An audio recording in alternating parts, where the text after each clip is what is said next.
When my rude girl them who support me, we gon' match up them man in the party. We gon' make them ball out for mercy. All who can handle it. What's good, YouTube? It is your girl JBK Syndicates. I am back for another Love After Lockup, Life After Lockup review. This is season 5, episode 20, Shimmer Down. Now, this episode is definitely based on what, the title is based on what Chevelle and her mom was talking about in this episode. So I am going to talk about them at the ending of this review because they're not interested in me and I don't really like Chevelle and Quin. So let's start off with Biggie 1, Biggie 2. Somebody said that would be my big fat ass. We are starting off with Joy Nomi and Red. So we start off with Red. He's getting picked up by his homeboy that he did his whole entire bid with in jail. His name is Sticks, and Sticks is with his wife Deja. They pick up Red from the hotel and then they drive to the bar. When they get there, they meet up with another one of Red's homeboys, and we start to find out, well, his homeboy starts spilling the beans on how Red and Joy Nomi met. Apparently, the friend met Joy Nomi online and thought that she would be a good a good sugar mama for Red, and basically passed her on to Red, and that's how they started talking. That's when we start figure out that exactly like I thought, exactly what we thought. Joy Nomi was supposed to be nothing more but a cash cow for Red, and he was just supposed to use her and then dump her to the side like all the other women that he was talking to. That's exactly what Joy Nomi was supposed to be. She was supposed to just be another girl, and that was that. And then he's supposed to get rid of her chunky ass, and he never did. He ended up falling in love with her big ass, which I still don't believe, but whatever. They're talking, and he's complaining to them about how Joy Nomi acts, that she constantly accuses him of talking to women. She's constantly trying to look through his phone. She's constantly crying like a little bitch all the time. So he's kind of getting sick and tired of that. And, he's just thinking whether or not he should stay in Missouri or he should return back to New Mexico. At the same time, we go back to New Mexico with Joy Nomi and her son Sway, and they're cleaning the house, and she's, making vegetables and fruit for them, which I'm really shocked that she actually tries to eat healthy, which is weird, because she's big. She's as big as 2 boxes in a duplex and a car all mashed in one. Joy Nomi is big as fuck. But after they're cleaning up the house, she is then looking around. She's like, where's his PlayStation? And she starts walking around the house trying to find it, and she sees that the PlayStation is gone. He took it. Now, in the previous episode, she asked Red if he was going to stay in Missouri, and he said, I'm not going to do that because I got my PlayStation here. Now, that's really something telling you like where how much Joy Nomi and Sway mean to him, because the fact that he didn't say, nah, why would I stay in Missouri when I got you and Sway here and everything, got my family. Never said that. He said his PlayStation. That nigga only gives a fuck about the PlayStation and nothing else. And the fact that she said that the PlayStation is his most prized possession and nothing else is really telling that he doesn't have anything going. He doesn't have anything going for himself. He doesn't have shit for himself but a PlayStation and a cell phone, really. And that PlayStation, we already know that Joy probably bought it for him because he don't got no cash and he ain't got no job.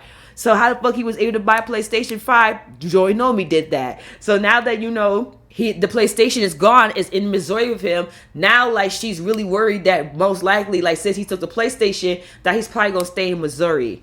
So Red is with his cousin and his sister.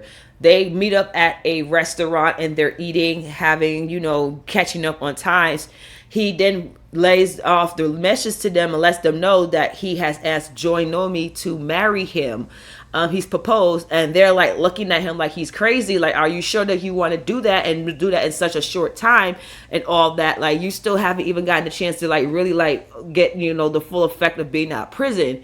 And he's like, well, I'm 30 years old. I want to be a husband. I want to be a father and everything. And I'm just like, oh, you're just saying all the right things. Next thing we know, he goes into his phone and he sees this new picture of Joy Nomi, which is completely fucking photoshopped, by the way. That shit was the most photoshopped picture I've ever seen. Like, we know for real that Joy Nomi got at least 4 or 7 chins, right?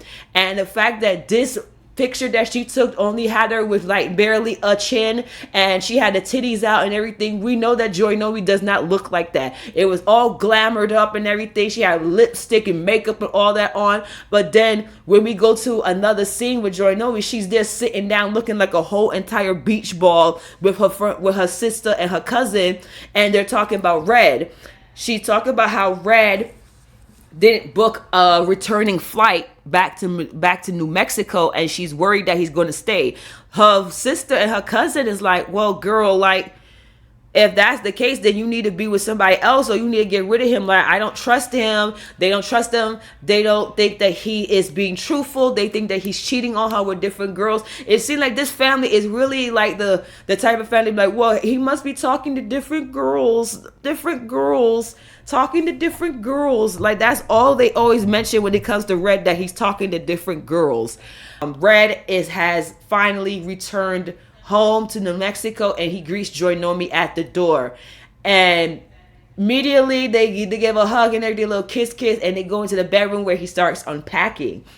But however, when he's unpacking and everything, of course, Joy Nomi, with her selfish ass, doesn't ask, oh, how did the trip go? How did it go meeting your family? Did you have fun meeting your family? How did everything go? How's your mom doing? How your mom and them doing? Nothing. She doesn't ask nothing. Immediately she asks, did you talk to other girls while you were there? And immediately my eyes rolled to the back of my head, and I like put my head up to the sky like, oh, here we go, bitch. Like, he hasn't even been home for like 15 minutes. And you're asking him did he talk to other girls while he was in Missouri? And to be honest, I think that him when he was in Missouri, he probably was there in Missouri for maybe like 3 days, maybe 3 or 4 days, maybe a week tops, that he was there in Missouri. So like the fact that that's all that is her concern about Red all the time is if he's talking to texting different girls all the time, is I can see why he gets so annoyed with her and he just starts like doing bullshit.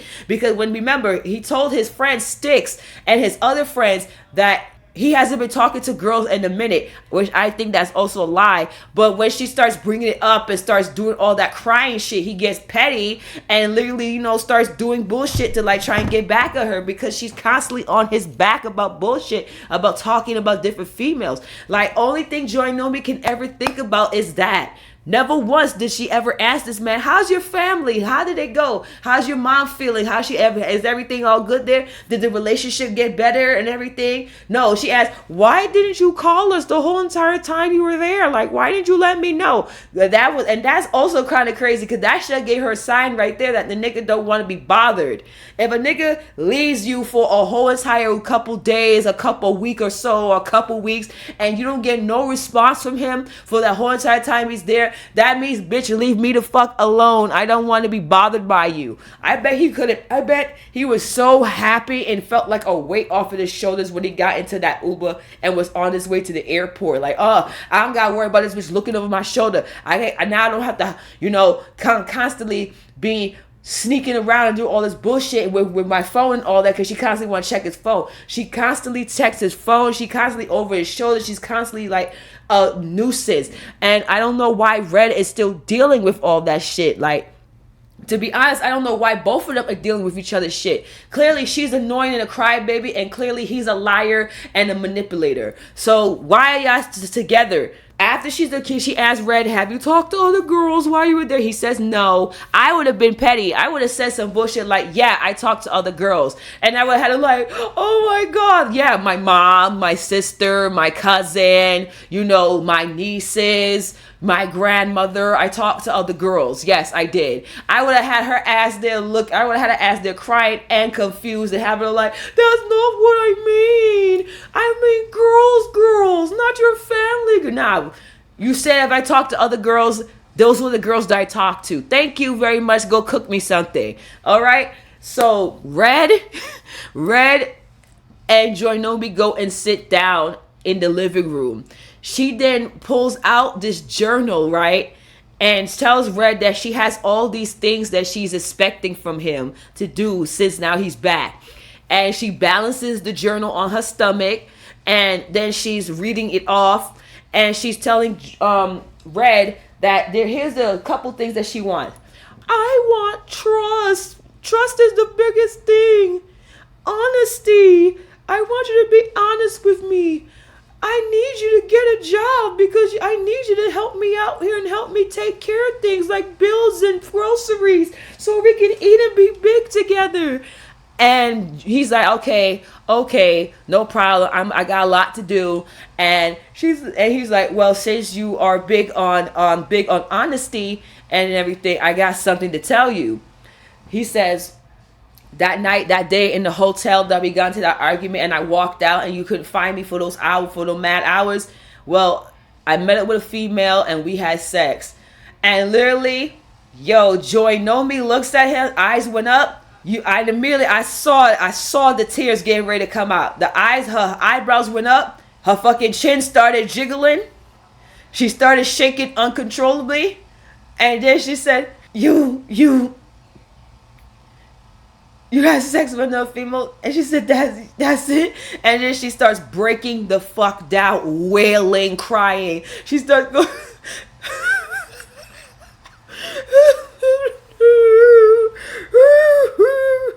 crying and everything. Waterworks, like, oh God, like she was in fucking tears with her big ass.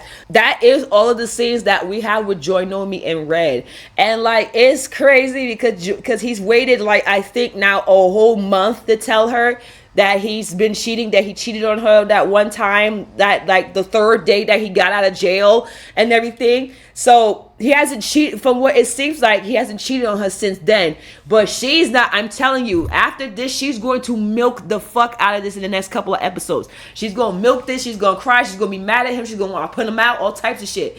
Mind you, his one cheating doesn't negate the fact that she's cheated on him 3 times and had a child on him, okay? So I don't feel sorry for Joy Nomi whatsoever. So all that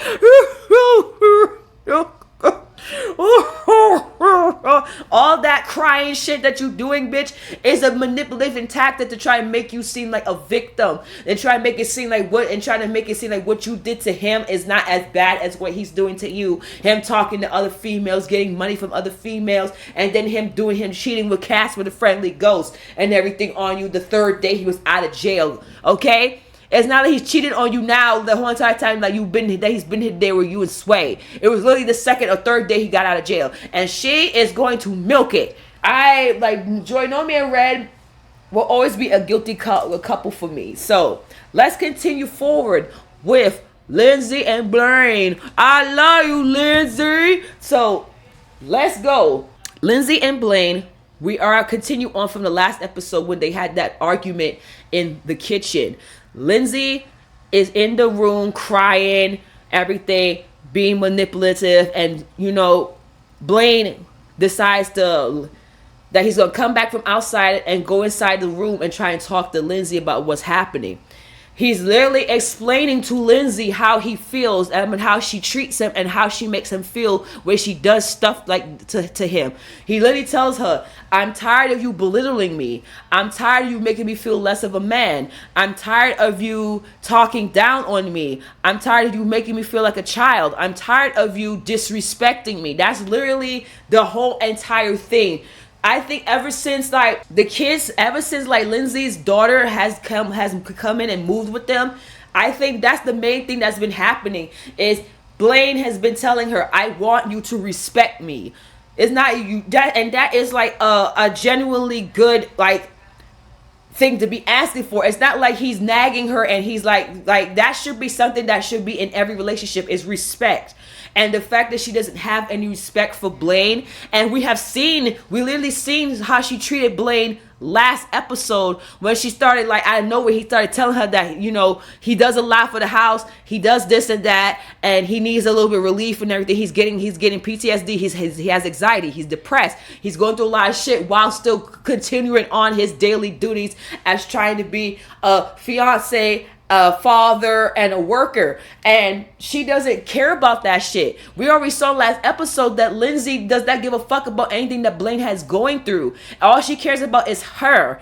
And when he's telling her this and all that, she literally says to Blaine, I didn't ask you to do that. He's like, I have to hold in all this stuff from you. Like, I can't even tell you how I feel and everything without you disrespecting me and feeling and doing this. And I got to hold in and bottle it all up and everything and still continue on my day and do everything and still be strong. And she literally says, I didn't ask you to do that. And it's like, I see a side of Lindsay that I don't think a lot of people are seeing, but a lot of people are peeping. And Lindsay gives me this type of person that I don't give a fuck about you, Blaine. Like, this whole entire thing, everything that she's doing, her speedy rushing, trying to get married, her asking Blaine to marry her moving her daughter into the house and everything, her doing all these different things, is reading, I'm trying to protect my ass from going to jail.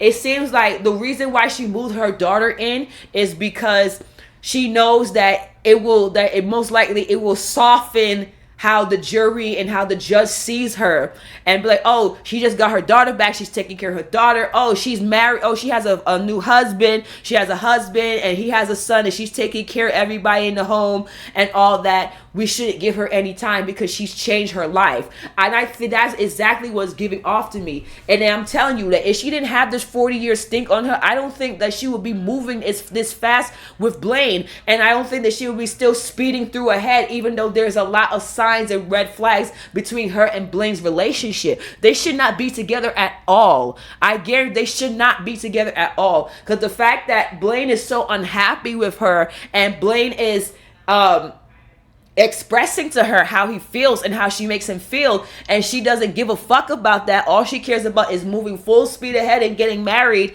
and that she wants to make sure that all her ducks is in the row for when it's time for her to get up to the judge, that she looks like an upstanding citizen and that has changed her life. That's all that it is. That's all that Lindsay is trying to do.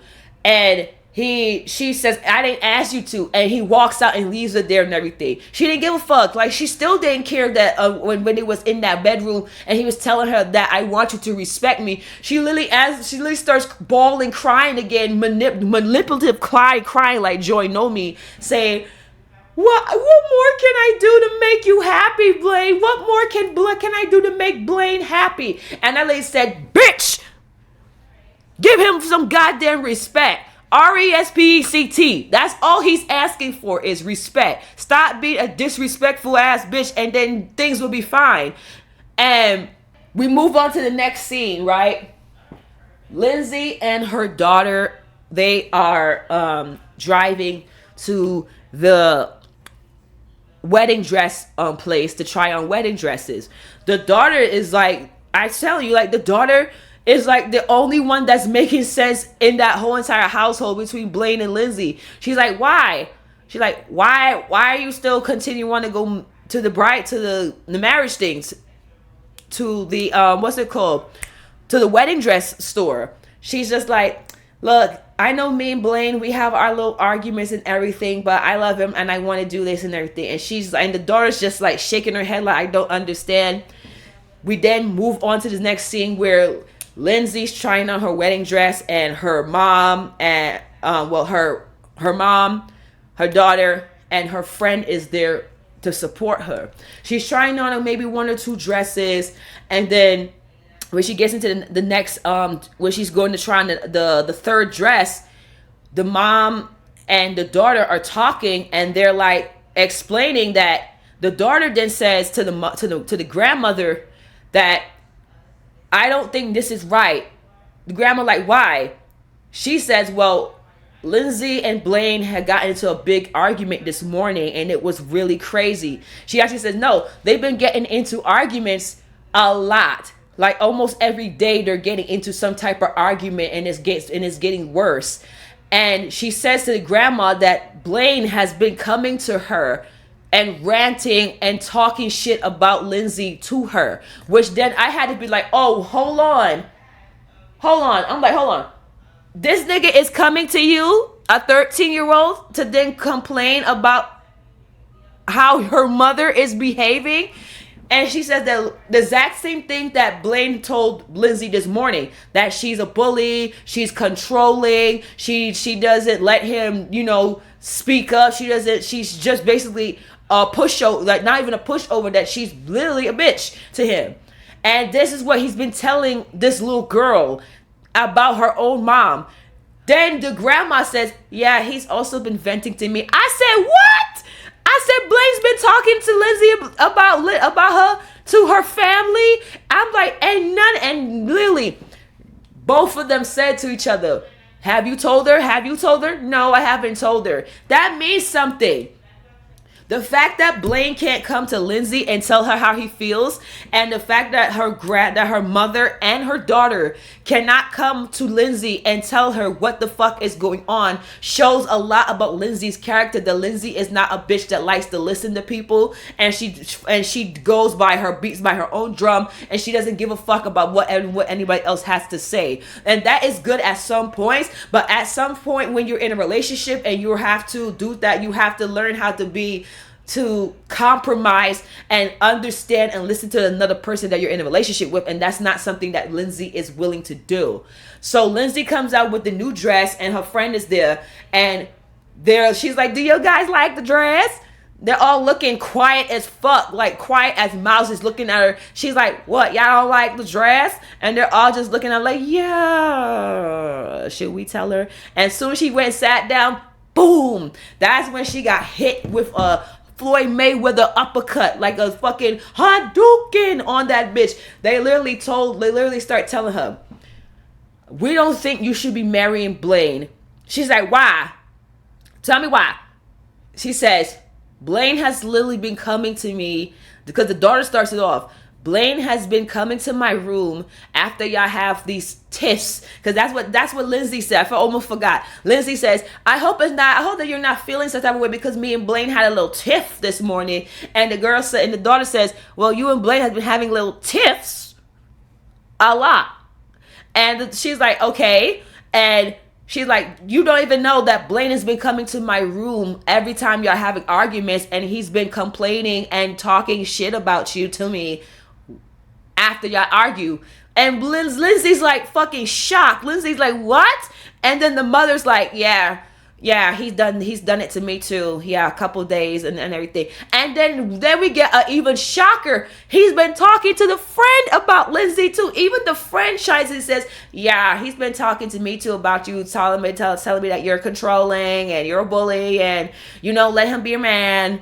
And she said, how long ago was this? She's like, a few days ago. And then she asked the daughter, when did he say this? When did he come and start ranting to you about this? The daughter says, he does this all the time. She said, you need to check your cameras. She says, what? Okay, let me grab my phone. Let me see what happened. She says, when was the last time he ranted you? She said 2 days ago. She goes through the cameras on the phone, and she finds the video of Blaine, which was like really interesting. Like, you have like a camera right there, that you have cameras, and it has a certain point, like we didn't see her like fast forward, rewind, running through the video. Literally the video was right there, him walking to that girl's room with the little boy right behind him, talking shit about Lindsay, cussing at the kids about her, all types of shit. I was just like, oh my God, Blaine. Like, I wanted to like you, and I wanted to fuck with you. Like, I kind of still do, but that's not okay. You don't go to the children and start complaining about one of the parents. Like, that's how you get kids to either turn against a parent or start turning against you. And clearly the little girl does not like Blaine because of this shit that he's doing, running to her and complaining about her mama. Are you fucking dumb? And then you go to her mom and start complaining to her. You go to her friend and start complaining about her. Like, where are your homies? And then I was like thinking, oh, is it because he doesn't want to tell his friends about Lindsay and how she's treating him because he knows that his friends are going to try to convince him to leave her? So that's the reason why he doesn't want people to know about Lindsay, but he's willing to let her family know. It's a fucking messed up situation, because I don't agree with him going to the kids and telling them stuff like that about that girl. And I don't even agree with him going to her family and complaining, because it makes her family now look at him like how they're looking at him now. Like, you should be with him. He's a fucking bastard. Like, he's talking shit about you to us. And they're keeping their secret from her and then finally they said, no, we can't keep on, hiding this from you. Your man, you need to go check your man. And Lindsay is apologizing, and she runs out the store with her phone in the wedding dress. And the two ladies in the wedding dress people are like, did she just walk out the store with her dress on? And she's outside calling Blaine. The shit goes to voicemail, and she starts wailing on Blaine. She starts going the fuck in on him. This is not okay. This is something that we definitely can't get through. And then that is all of the scenes that we have with Lindsay and Blaine for this episode. Really, like, Lindsay, because now to me it's going forward in these next few episodes, Blaine is going to look like the bad guy. Like, he is the whole, like, he's tripping, and he is the whole reason for this relationship going the way how it is. And I just don't think that's the case. I think that Lindsay constantly shutting him up, Lindsay constantly not making him feel secure, and she's constantly being aggressive the way how she is taking a toll on Blaine. And now it feels like Blaine has nobody to help or talk to, so he's just spiraling out of control because of Lindsay. I am not putting the full blame on Lindsay, because Blaine is a goddamn grown ass man. He's like in his 40s. You should be, if you're that afraid of your girlfriend to tell her how you feel and what the things that she does to make you feel, then you need to leave. If you feel like your mental health is getting worse staying with her, and that you're fucking miserable like you said in the video, then you need to leave Lindsay and leave her alone and let that bitch do her little 40-year stint without having to go through this. Because the 40-year stint, everything, her child moving in and everything has now added more, responsibility and more pressure and stress on him. That's the reason why he's going through what he's going through now, because of Lindsay. And there's one thing when I actually skimmed through one of the comments, I bet he wish he didn't take her from Deontay now. That's all I can say. I bet he wish he didn't take her from Deontay, because Deontay probably would have stayed with her as long as he's been dealing. Deontay probably would have not dealt with all that shit. And she probably would have had more respect for Deontay. It just shows that she doesn't have respect for Blaine. So let's continue on with the next couple, which is Kyrock and Britney. Okay, Kyrock and Britney, they are now pulling up to her Umbrella's house, and they meet up, they greet, they have the flowers and everything, and they give it to her Umbrella. They go sit down, they're chilling, Kyrock is trying, speak a little Spanish and all that. And, it's a good time seeing Britney all happy. She's there with her grandma because she's missed her for so long. She said that she has to see her grandma in person for 6 years since being in prison. And her grandma didn't even know that she was in jail until 2 months of her about to be released. So, next thing we know, next scene, her uncle ends up coming to the house visiting, and he's actually a pretty cool guy. And he greets Kyrock, and he asks Britney, "Can we go outside and talk?" And they go outside and talk in the next scene, and her uncle welcomes Kyrock with open arms. He says, like, we're all the same in God's eyes. I don't have no issue with Kyrock. I'm happy that you're happy, and I'm welcome, and I'm here for you and your new husband. And he said, you're always welcome to come. You're always welcome to in our home. You're always welcome to come visit and stay as long as you want. Uncle got you. And that's really hard. That's really, touching to know that she still has family that fuck with her. And, they asked the uncle, one of the producers asked the uncle, and in a side interview, you know, how does he feel about Britney's mom not accepting Kyrock? And he's like, I don't even talk to that lady like that. Like, I be working too much, and I only say hi and how you doing and everything, and that's it. He said, I have no idea why she wouldn't accept Kyrock and everything, but I got no issue with Kyrock. He's always welcome and everything for me. And that lady crazy. That's basically what he was saying. Was that her mama crazy? He don't know why she's acting like that, but that don't have nothing to do with me. I accept Kyrock, so fuck it. Fuck the mama.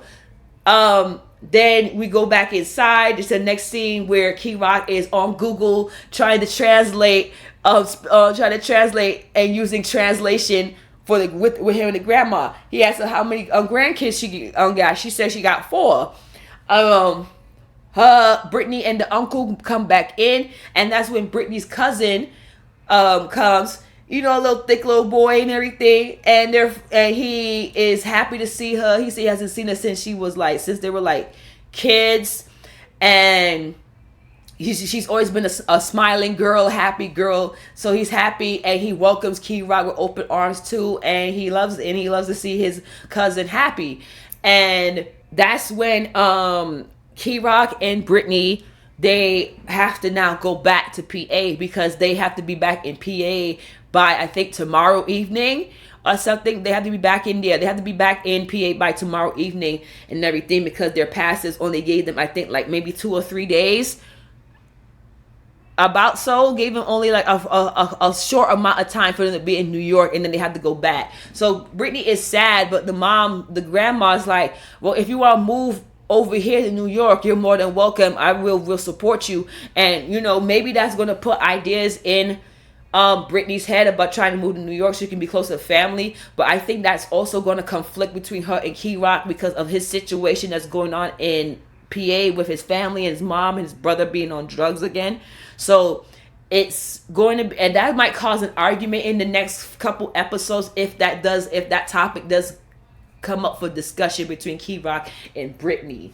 They then get in the car, and then they are on their way back home to PA, and that to VA, and that is all of the scenes that we have with Kyrock and Britney. Very, very, very brief.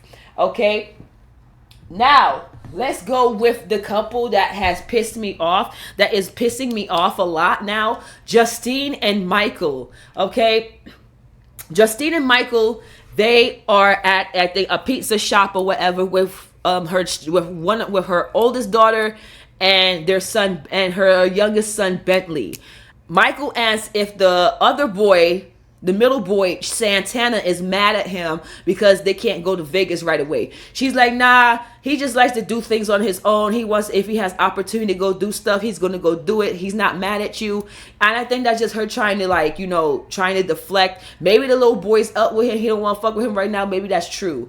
But yeah, Michael gets a call from his mom, and she asks him, can he just step out the pizza shop real quick because she wants to talk to him about something. So he does, and he's outside talking to her. And his mom makes a suggestion that why not she bring all of his kids, and she comes and visit, and they all come and stay with them for the summertime. And she can help Justine out with the kids and help take care of the home while they're trying to, get prepared for her having the baby. And he's like, well, I don't know, Ma. Like, I gotta let Justine know and all that. And at that time that he's letting his mom know that Justine is mad at him because of the paperwork situation, Justine walks out the shop, and she's like, okay. And he's like, all right, Ma, I'm gonna talk to Justine right now. And he lets Justine know right then and there, which he should be always doing at all points, because that's how you build your relationship with your wife. He lets her know, my mom made a suggestion that maybe she should bring all my kids over and spend time with everyone for the summertime before we move to Vegas, since it's going to take us maybe like the next 30 to 90 days, which might basically run through the whole entire summer before they can move to Vegas. And Justine, she's a bit hesitant on it, but some points, like, I want to give Justine like props for like letting Michael, if Michael has the opportunity to spend time with his kids, she's gonna let him do it. But it's also giving me like technically like she doesn't like Michael's kids. Like, I don't know. Like, it just feels weird to me that, you know, that when Michael brings up stuff with his kids, Justine he always ends up pulling Justine's name in, like how he has to let Justine know something when it's down to his kids. It's very weird. Those are your kids. And Justine knew what the fuck she was getting into when she started messing with you, that you got 4 kids. So Justine says, okay, yeah, I can use the help, but I know how your mom is, and I just not sure how I want to. But she then literally says, okay, you know what? Let's do it. We're going to figure out a way how to do it. But I'm down for letting your kids come visit us for the summer and spend time with their father for the first time and spend time with the other kids, because technically these are their siblings as well, right? So we move on to the next scene. Justine and Michael's mom are sitting down having a chat, and you know, mother's asking, they're having like a good little chat and everything. They're not arguing and everything. She thanks her for bringing the kids. She thanks her for, you know, stepping up and wanting to help her take care of these kids while she's, you know, trying to relax for the birth of this baby. And that she was also able to get her doctor to put in a new thing for her C-section when it's time for her to have the baby. Then we get to Michael and his oldest daughter, and yo, this pissed me off. It pissed me off because you can see, it pissed me off because it didn't seem like Michael. Let me just explain to him. The daughter, his 16-year-old daughter, right? I think her name is Melody. She is telling her dad that she has made a decision, and I guess that she made a decision with her mom, that she wants to move to Las Vegas with him and be there and live with him permanently for a while. Immediately, you see Michael's face, and you can see like the wheels turning in his head, like, ah, shit, nah, I can't handle that. And he like literally says to her, that sounds great, but we got to think about Mason. We got to think about the youngest child, Mason, and what that's going to do to him if he sees that his big sister is no longer there. And I'm just like, now, isn't that a way to try to deflect and not give your daughter a straight answer on yes or no, you can come and live with me in Vegas? He seemed like he was just coming up with any single excuse to try and make his daughter feel guilty that she's going to be abandoned, that she's going to be leaving the other kids to go live with him.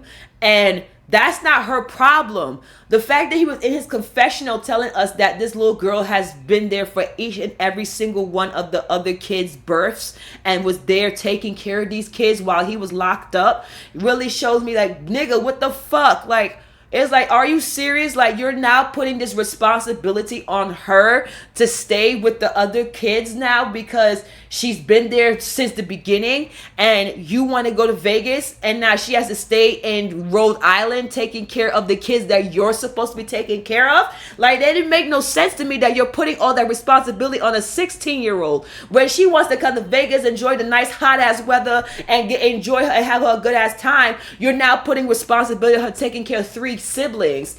She's done that already. Why can't you now step up and try to find a way to get your kids to try and live with you for a while in Las Vegas? It didn't make no sense that he was using, and then he put Justine's name in it, like, oh, like, also, I don't want to stress out Justine by bringing up this new information to her and making her more stressed out, and maybe we should just, you know, come back to this later on in the future and then see where it goes from there. I'm like, what? Since when did Justine makes the decision on that? If your daughter is like, that would be really crazy that you go and ask your wife, hey, my daughter, my eldest child, she really wants to be with me and she really wants to live with me. She wants to move to Vegas with us, and her baby and her mom is cool with it, and her mom is cool with it and everything. So that's what's going to happen. Not, oh, can my daughter please move in with us? Like, no, it should be automatically, hey, my daughter wants to move in and everything, so that's going to happen. And I know that's, you know, and everything. It made it seem like he was afraid to tell Justine that his daughter wants to move in. Like, why are you afraid to tell Justine something that can benefit you and make you be a better dad? Why would and it makes me feel like Justine does not like these kids for a reason for him to feel that he can't let her know right away that his child wants to move in with him. Like, why are you so hesitant to tell her that? And it just seems like every single time he has a way to come clean and tell Justine right away and be a man about it, he finds a way to not do that. He refrains from the truth, or he tells her a lie and then waits till later on to tell her that he was lying to her. And then she asks him, why did you lie to me? Why can't you just tell me the truth head on? And it's just like, what? Like, why are you so scared of her?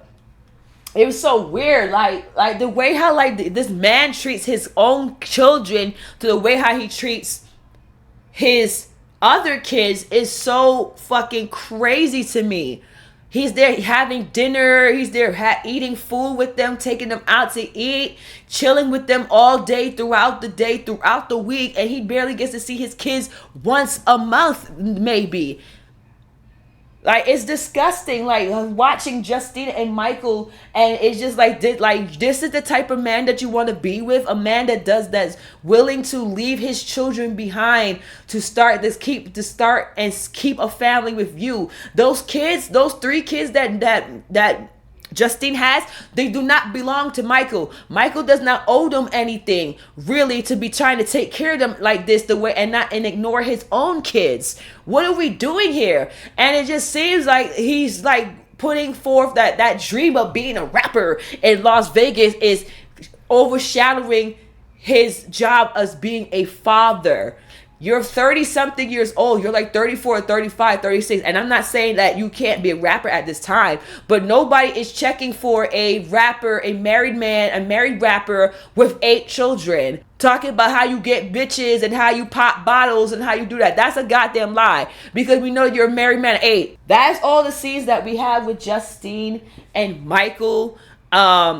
Yeah, they pissed me off this episode. Like, I'm just getting so tired of Michael and Justine and how the way he treats those kids. Because I was someone whose father left and never looked back and didn't give a fuck about for years, and made me and had me as a child and as a young teen wondering like why my father is taking care of other children, that they're taking care of other people's children, or taking care of other kids and not me. That really ends up, affecting children and people later on when they get adults. And I don't think Michael and Justine understands that. Let's move forward to finally Sean and Sarah. Sarah, she's in the bathroom putting on this thing. And may I say this, the surgery that she got tummy tuck or something, like, I don't know what happened that, the scars look like that. And everything, but it looked wild. And maybe because it was on white skin, it looked crazy. But it looked crazy. It looked botched, to be honest. Like, that shit really looked botched. It looked like they took the staples out and it didn't fully heal all the way. And now, like, she has like all this like skin and everything, and like you could see like the stitches that was taken out, or the staples that they had, because it looked crazy. Sean comes to the bathroom and gives her a reflective vest, a pink reflective vest. He's trying to teach her how to drive the tow truck. They get in the car, they drive to the towing location, and they get out the car, and he's trying to show her how to use the tow truck and how to tow a truck, well, how to tow a car and how to put it on the truck and how to drive with it. She is able to get the car on the truck bed, and he says, "Here, let me show you how to drive it and everything, so you can get a feel and everything." They get on they start driving off. Then the tow truck, it starts messing up. It starts making this beeping noise, and she's like, "What's that?" He's like, "I've never heard that noise before either." And I thought he was lying too, because like, you should know what sound that is if you've been working and doing tow trucking since you was a kid. So he knows what that is. I think that this was a way of Sean trying to show Sarah that the truck is fucked up, and that this is a beat up truck. And you see what's going on with the truck. This is why we need a new truck. I think that was all of this was a plan in his head to try and get Sarah to see, oh, we definitely do need, you're right, we need a new truck. You could get the new truck. And while they're driving in another scene, Sean's phone goes off, And it's, of course, that ex-wife of his calling him for money. Sarah sees it and she's like, why is she calling you? What the hell she want now? And they get out the car. He's just like, well, she just wants money. You know, she always wants money. It's always money with her. And this is when Sarah tells us that for all of the kids that that Sean has, Sean is giving $1,000 a month for all of the kids. All of the kids. $1,000 a month. And I think Sean got like maybe 4 or 5 kids. He got at least 4 or 5 kids. So I'm like, whoa, only $1,000. And then, you know, Sarah's like, well, most of them are grown. One is in the army, one is in college, and the other one's got medical and dental insurance. So what is it? I'm like, well, they still need food. They still need clothes, and college doesn't mean shit.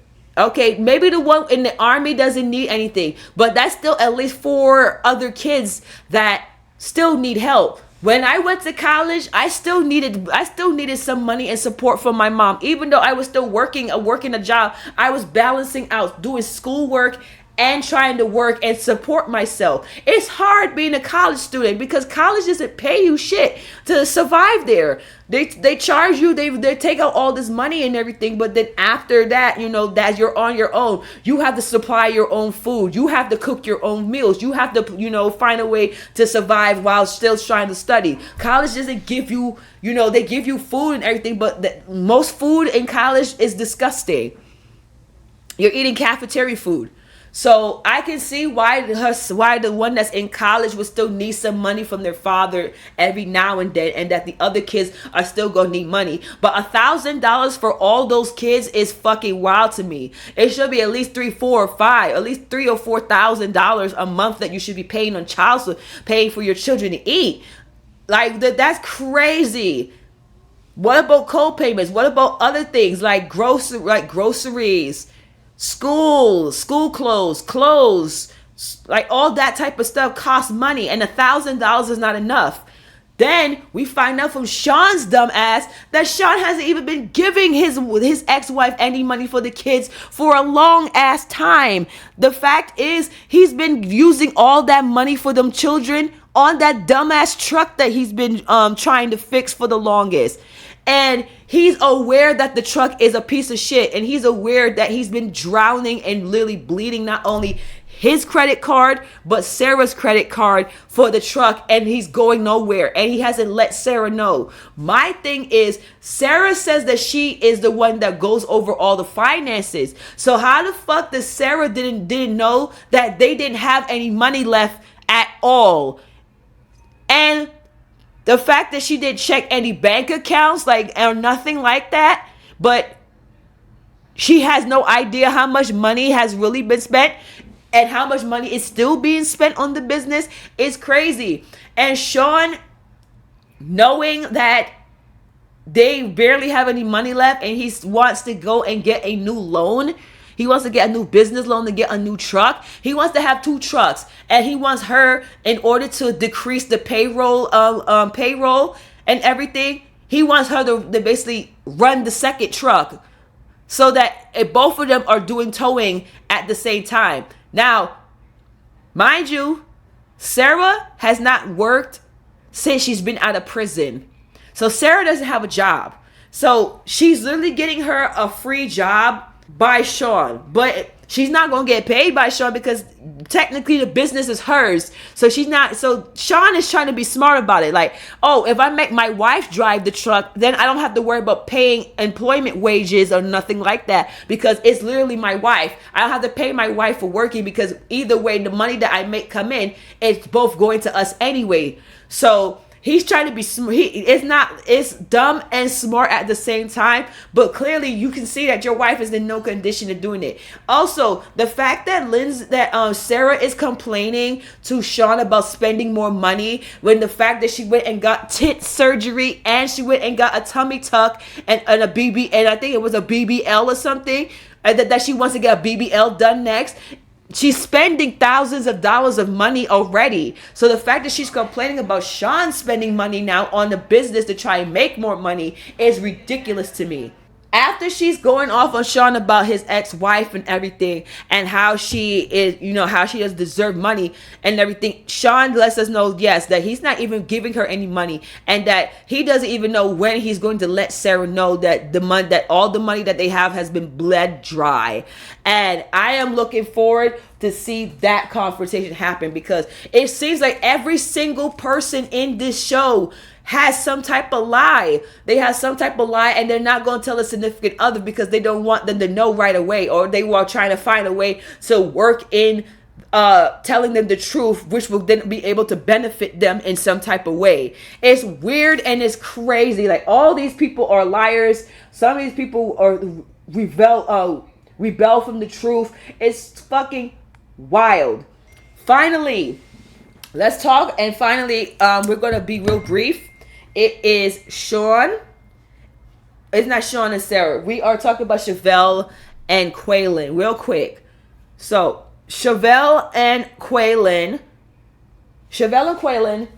real quick. The moms are arguing. The mom is arguing with Quaylen's sister and mother. They get into an argument, blah, blah, blah.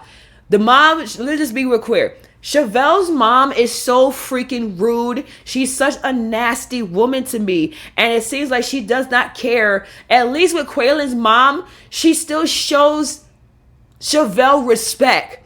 Even if she has issues with Chevelle a bit and she doesn't think that Chevelle should be marrying her son, she still shows her enough respect and show her enough morality and enough empathy that she's still likable. It's just Chevelle's mom doesn't give a shit, and she gives off this, well, I am the woman, I born Chevelle, I can do what the hell I want, and I can say and respond to whoever I want no matter what. And it's like, she has no regard for how her daughter feels. If her daughter's telling her, please chill, please try to be respectful and try and make this thing, and she's like, no, I'm going to do what the hell I want, she should not come to that wedding.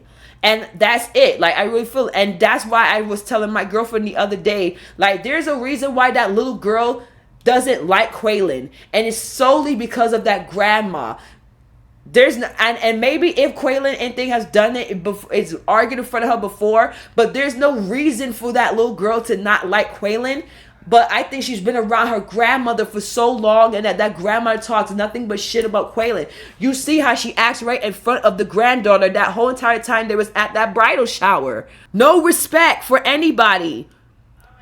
And then Chevelle takes her mother outside and tells her, I need you to shimmer down. I thought it was simmer down. Like, completely botched the whole entire thing. And then the mom says, I'm not going to shimmer down. I'm going to do what the fuck I want. I'm just like, this is crazy that the fact that they said it like that. And then the Love After Lockup people. The fact that the Love After Lockup people decided they were going to make the title of this show that. Oh, they was being petty. So that is so that's everything that we have for Love After Lockup for this episode. This was a really good, juicy, spicy episode. I don't know how many more episodes we have until the season finale, but this has been a really good episode to watch. I do appreciate you guys for watching. Please like, comment, and subscribe. Peace. Big thing, small thing, I'm winding up on all thing. Short thing, tall thing, I'm winding up on all thing, and it's thing. Short thing, tall thing, I'm winding up on all thing, and it's thing.